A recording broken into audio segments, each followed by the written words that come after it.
मैं एक्सप्लेन करने वाला हूँ 2023 में आई मूवी जोरम को। फिल्म से जुड़ी सारी बातें मैं एक्सप्लेनेशन के आखिर में करूंगा। इससे पहले मैं आपको सुनाता हूँ इस फिल्म की कहानी। तो मूवी की शुरुआत में हमें झारखंड के एक छोटे से गांव झिनपड़ी को दिखाया जाता है, जहां हम देखते हैं कि दसरू और वानू नाम के शादीशुदा जोड़े साथ में मस्ती कर रहे हैं, खेल रहे हैं। फिर कहानी यहां से 5 साल आगे जाती है, जहां हम देखते हैं कि दसरू और वानू मुंबई में मजदूरी का काम कर रहे हैं। उनकी एक छोटी सी बच्ची है जिसका नाम है जोरम, और वो एक छोटे से कमरे में रहते हैं जो कि कहने को कुछ नहीं पर उनके लिए पूरा घर है। अब एक दिन फूलो नाम की एक महिला कंस्ट्रक्शन साइट पर आती है, जो कि मजदूरों को साड़ी और सोलर लाइट बांट रही थी और साथ में उनसे उनका नाम पता भी पूछ रही थी। दसरू को देख वो उससे भी पूछती है कि वो कहाँ से है, तो दसरू हिचकिचाते हुए बताता है कि वो झारखंड से है। फूलो कहती है कि अरे हम भी झारखंड से ही हैं। वो एक राजनीतिक पार्टी की प्रेसिडेंट और एमएलए थी। वो उनके घर में खाना खाते हुए उनसे सब पूछ लेती है कि कौन सा जिला था और कौन सा गाँव था। वानू को दसरू से हमेशा एक ही शिकायत रहती थी कि हम गाँव वापस क्यों नहीं जाते, हम यहाँ क्यों रहते हैं, पर दसरू कुछ नहीं कह पाता था। कहानी पीछे जाती है, जहाँ हम देखते हैं कि माडवी नाम का एक लड़का आदिवासी गांव वालों को समझा रहा होता है कि सरकार यहाँ विकास करना चाहती है, इसलिए आप अपनी अपनी जमीन बेच दो, अच्छा पैसा मिलेगा और जो फैक्ट्री यहाँ बनेगी उसमें नौकरी भी। आदिवासी गांव वाले 2000 सालों से भी ज्यादा समय से यहाँ रह रहे थे, लेकिन उनके पास ऐसा कोई कागज पत्र नहीं था जिससे वो साबित कर सकें कि वो उन्हीं की जमीन है। अब कहानी वर्तमान में आती है, जहाँ हम देखते हैं कि जब काम से दसरू घर आता है तो देखता है कि वानू की छत से उल्टा लाश लटक रही है। जिन गुंडों ने उसे मारा वो दसरू पर भी हमला करते हैं, तो दसरू खुद को बचाते हुए एक को मारने में कामयाब हो जाता है। दूसरा गुंडा इस वारदात की पूरी वीडियो बना के वहाँ से भाग निकलता है। वहाँ पुलिस आ जाती है, लेकिन उससे पहले दसरू जोरम को लेके वहाँ से निकल जाता है। पुलिस ऑफिसर रत्नाकर उसे ढूंढने में लगा होता है, पर दसरू कैसे भी करके उनसे बच रहा था, क्योंकि पता था कि वो लोग उसे ही खूनी समझेंगे। इसी दौरान फूलो घटना स्थल पर आती है और वहाँ से निकल के एक न्यूज चैनल वाले को कॉल करके बताती है कि एक बहुत बड़ा हादसा हुआ है, हम 2 वीडियो भेज रहे हैं, आप ब्रेकिंग न्यूज बनाइए। वो 2 वीडियो दसरू की थी, जिसमें से एक तो वो थी जो उस गुंडे ने बनाई थी जब दसरू दूसरे गुंडे को मार रहा था। न्यूज में एक वीडियो दिखाया जाता है जिसमें हम दसरू को बंदूक लिए देखते हैं। बताया जा रहा था कि सालों पहले ऑपरेशन ग्रीन हंट के दौरान बरामद हुई इस वीडियो से साफ जाहिर है कि ये आदमी चंदवा जिले के माओवादी दलों का एक मिलिटेंट यानी उग्रवादी है, जो कि 2 लोगों का कत्ल करके फरार हो गया है। दसरू छुप छुपा के एक ट्रेन में बैठ जाता है, लेकिन सीसीटीवी कैमरे में वो कैद हो गया था, तो रत्नाकर पुलिस फोर्स लेकर पहुंच जाता है उसे पकड़ने। ट्रेन चल चुकी थी और दसरू भी समझ गया था कि पुलिस आ चुकी है और बचने का कोई रास्ता नहीं है। रत्नाकर दसरू से कहता है कि तुम सरेंडर कर दो, कोई तुम्हें नहीं मारेगा। दसरू कहता है कि हमने कुछ नहीं किया है, हम खूनी नहीं हैं। रत्नाकर उसे समझा ही रहा था कि तभी एक लेडी पुलिस ऑफिसर अचानक दसरू पर हमला कर देती है, जिससे वो तो बच जाता है, लेकिन लेडी ऑफिसर खुद चलती ट्रेन से नीचे गिर जाती है। ट्रेन धीरे होते ही दसरू वहाँ से भाग लेता है। कहानी पीछे जाती है, जहाँ हम देखते हैं कि दसरू माओवादियों के साथ है। उनके कमांडर को खबर मिलती है कि माडवी गांव वालों को समझाने में लगा है कि जमीन छोड़ दो। उसका बाप अब खुलकर प्रगति स्टील कंपनी का साथ दे रहा है। माडवी अपने माता पिता से कहता है कि मैं गांव वालों को इसलिए समझा रहा हूँ क्योंकि फिर बाद में उन्हें पैसा भी नहीं मिलेगा, ऐसे ही भगा दिया जाएगा सबको, तो उससे अच्छा जो मिल रहा है उसे ले लें, लेकिन कोई समझना ही नहीं चाहता। दसरू अपने गाँव वापस जा रहा था और ये खबर पुलिस को भी पता चल गई थी, तो उसे पकड़ने के लिए अब रत्नाकर भी झारखंड जाने के लिए निकल लेता है। कहानी फिर से पीछे जाती है, जहां हम देखते हैं कि माओवादियों ने माडवी को उल्टा लटका दिया है, फिर एक डंडे में कीलें ठोककर उसी से उसको पीट पीट कर मार डालते हैं। दसरू भी इन सब चीजों में शामिल था और सब होते हुए देख रहा था। माओवादियों की कमांडर गांव वालों से कहती है कि हमको हमारा हक दिलाने को नहीं आया, बल्कि दलाली लेगा ये कंपनी से। आज जो माडवी के साथ हुआ ये हर किसी के साथ हो सकता है, हमको कोई धोखा देने को आया, छोड़ेंगे नहीं हम उसको। रात में दसरू माडवी पर दया दिखाते हुए उसे नीचे उतार पानी पिलाने की कोशिश करता है, पर पता चलता है कि वो तो मर चुका है। ये सब खून खराबा देख दसरू वानू से कहता है कि हमें यहाँ से भागना पड़ेगा, हमारी जमीन यहाँ है, हम फिर से वापस आ जाएंगे। जो आदिवासी वाले कपड़े वो लोग गाँव में पहनते थे उसे जलाकर दोनों लोग उसी रात गाँव छोड़कर चले जाते हैं। तो ये वजह थी कि क्यों दसरू और वानू अपना गाँव छोड़ मुंबई आए। अब कहानी वर्तमान में आती है, जहाँ हम देखते हैं कि दसरू अपने गाँव के पास पहुंच जाता है। वो देखता है कि सब कुछ बदल गया है। पहले खूब सारे पेड़ थे और एक नदी भी जो कि अब गायब हो चुकी है। सब बंजर हो गया है। हम देखते हैं कि फूलो भी गांव वापस आ जाती है क्योंकि उसे पता था कि दसरू उसके पास जरूर आएगा।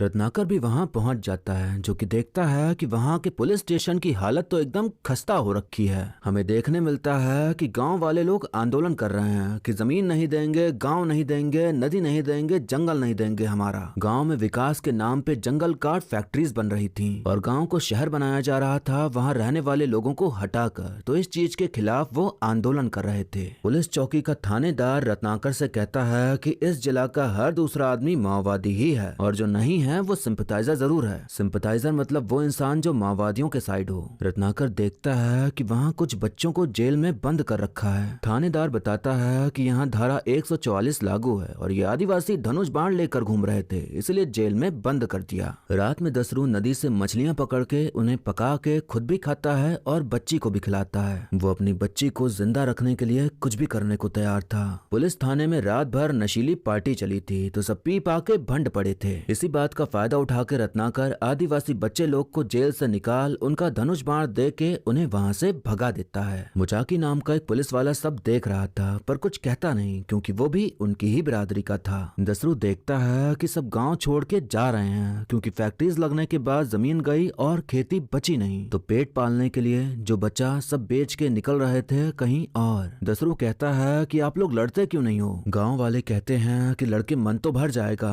लेकिन पेट का क्या करेंगे? दसरू अपने पुराने दोस्त सैमसन से मिलने जाता है और कहता है कि मैंने लीडर को खोजा पर कोई नहीं दिखा, कंपनी ने जंगल भी नहीं छोड़ा। वो बताता है कि मेरी पत्नी को उल्टा लटका के मारा गया, उस तरह तो सिर्फ कमांडर ही मारती थी। हम उनसे मिलकर विनती करेंगे कि वो हमें बख्श दें, हमको कुछ हो गया तो जोरम का क्या होगा? सैमसन बताता है कि 3 साल पहले सरकार ने ऑपरेशन ग्रीन हंट चालू किया था और उसी में सारे माओवादियों को मार डाला गया। फूलों के साथ रहने वाली एक लड़की विदेशी पुलिस वाले को खबर दे देती है कि दसरू की लोकेशन का पता चल गया है। वो शहरी पुलिस वाले की बात मत मानना, जाओ सीधा उसे मार दो। सैमसन दसरू को एक जगह छुपा के थोड़ी देर सो जाने के लिए कहता है तो दसरू उस पर भरोसा करके सो भी जाता है। रात होने पर वहाँ पुलिस आ जाती है और रत्नाकर के मना करने पर भी पुलिस वाले उस पर गोलियां चलाना शुरू कर देते हैं। दसरू बचते बचाते वहाँ से भी भाग निकलने में कामयाब हो जाता है। चाहता तो रत्नाकर उसे आराम से मार सकता था लेकिन वो कानून के दायरे में रहकर काम करता था, इसलिए उसे जिंदा पकड़ना चाहता था। मुचाकी रत्नाकर से कहता है कि इंस्पेक्टर खत्री साहब का ऑर्डर आया था गोली चलाने का। रत्नाकर कहता है लेकिन ये केस तो मेरे अंडर है ना। तो मुचाकी कहता है कि आप भी तो किसी के अंडर है ना। 5 साल पहले इस गाँव में एक जन अदालत हुआ था। माओवादियों ने एक आदिवासी माडवी को उल्टा लटका कर मारा था। वो एमएलए बाबूलाल का बेटा था। वो यहाँ के पहले आदिवासी एमएलए थे। माडवी प्रगति स्टील नाम की कंपनी के लिए जमीन की दलाली करता था। माडवी की लाश देख बाबूलाल को दिल का दौरा पड़ा और फिर अगले ही दिन उनकी पत्नी फूलो उनकी गद्दी पर बैठ गई। वही है जिसने खत्री को ऑर्डर भिजवाया और फिर वही ऑर्डर यहाँ दिया गया दसरू को मारने का। गद्दी पर बैठते ही उसकी राजनीतिक पार्टी ने किया गठबंधन और केंद्र सरकार ने लॉन्च किया ऑपरेशन ग्रीन हंट। एक भी माओवादी जिंदा नहीं बचा। ये दसरू भी शायद उन्हीं में से एक था। उस वक्त छोड़ के भाग गया था लेकिन ना जाने फूलो उसे कहां से खोज निकाली। ये सारी बातें सुनकर रत्नाकर को समझ आता है कि दसरू गुनहगार नहीं है बल्कि उसे फंसाया जा रहा है। सैमसन ही था जिसने दसरू की वहां होने की खबर दी थी तो दसरू उसे धर दबोचता है। सैमसन कहता है कि मैं क्या करता, मेरा भी अपना परिवार है। दसरू कहता है कि मेरा भी अपना परिवार था। सैमसन कहता है तो फिर गाँव छोड़कर क्यों भागे? तो दसरू कहता है कि गाँव छोड़कर नहीं भागे, बंदूक छोड़कर भागे थे हम। नहीं चलाना था गोली, नहीं मारना था किसी को हमको। सैमसन कहता है कि अगर पुलिस की मदद नहीं करता तो सिंपथाइजर बोलकर जेल में ठूस देते और माओवादियों की मदद नहीं करते थे तो सरकारी कुत्ता बोल के उल्टा लटका देते थे। दोनों तरफ से तो हम ही मर रहे थे। हमारे पास तो कोई चारा नहीं था लेकिन तुम्हारे पास है। दसरू उसकी भावनाओं को समझते हुए उसे छोड़ देता है। मुचाकी रत्नाकर से कहता है कि ऐसा कोई आदिवासी पैदा ही नहीं हुआ जिसको बंदूक उठाने का शौक हो। कौन जाने क्या मजबूरी थी दसरू की, क्योंकि मजबूरी तो मेरा भी था, नहीं तो हम भी उसके जैसे इस वर्दी में ना होते। कौन सा वर्दी जायज है कौन नाजायज है ये तय करते करते और 100 साल बीत जाएगा।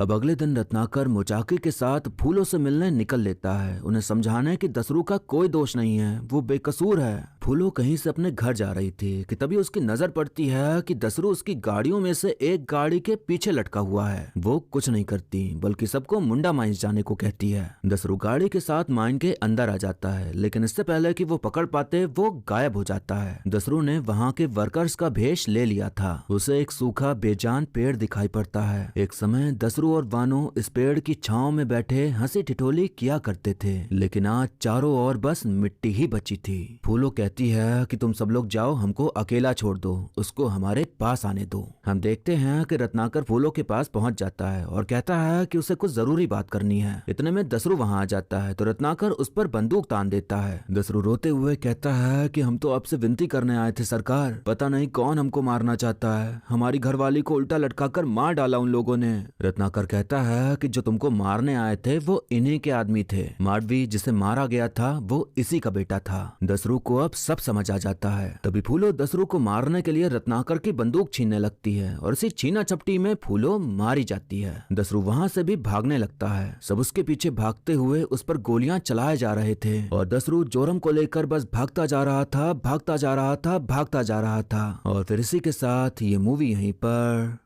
खत्म हो जाती है।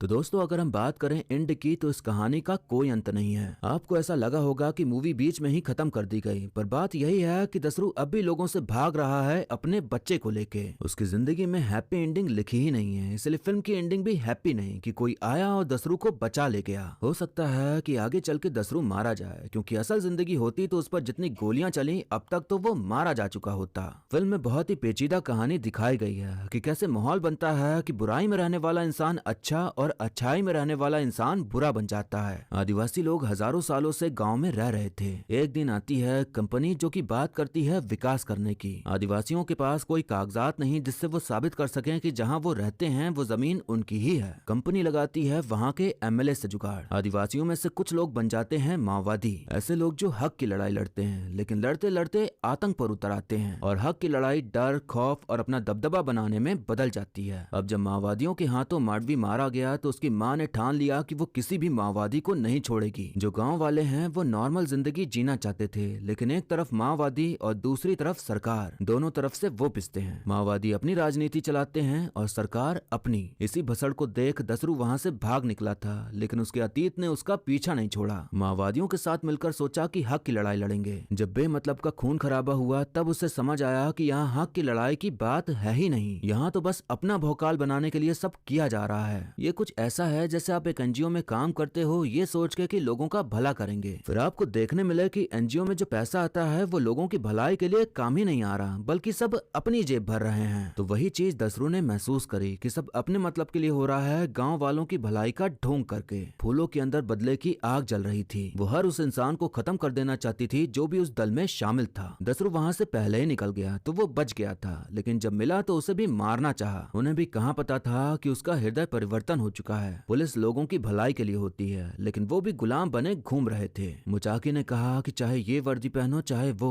एक ही बात है। दोनों ही लोग किसी को भी बेवजह मार देते थे। एक समाज में अच्छा माना जाता है पर बहुत कम होता है कि अच्छा हो, और एक को समाज में बहुत बुरा माना जाता है और बहुत कम है कि कोई दसरू जैसा हो जाए। मूवी बहुत ही ज्यादा स्लो है और उसका ना चलने का कारण यही है। कोई दो राय नहीं कि फिल्म बहुत अच्छी है, अच्छी कहानी है, अच्छी एक्टिंग है, खूब सारे अवार्ड्स भी जीते हैं, पर मास ऑडियंस को सिनेमा की इतनी समझ नहीं। वो सिर्फ टाइम पास एंटरटेनमेंट चाहती है, इसलिए स्लो पेस वाली मूवी थिएटर में नहीं चल पाती। ऐसी मूवी सिर्फ मूवी नहीं आर्ट होती है, अलग तरह का सिनेमा जहां आपको दमदार एक्टिंग के साथ सोच में डाल देने वाली कहानी भी मिलेगी। अब एक्टिंग की बात करें तो मनोज सर की एक्टिंग दूसरी चीज है जिस वजह से इस फिल्म को एक बार तो देखा ही जा सकता है। पहली चीज फिल्म की कहानी ही रहेगी। मोहम्मद जिशान आयुब का किरदार पल्ले नहीं पड़ा। उनको मुंबई का पुलिस ऑफिसर दिखाया गया है, पर बिल्कुल भी नहीं लगता कि वो एक शहरी पुलिस ऑफिसर हैं। उनका पहनावा, उनका बोलने का तरीका शहरी लगता ही नहीं कहीं से भी। बाकी और जितने भी सह कलाकार फिल्म में मौजूद हैं सबका काम बढ़िया रहा।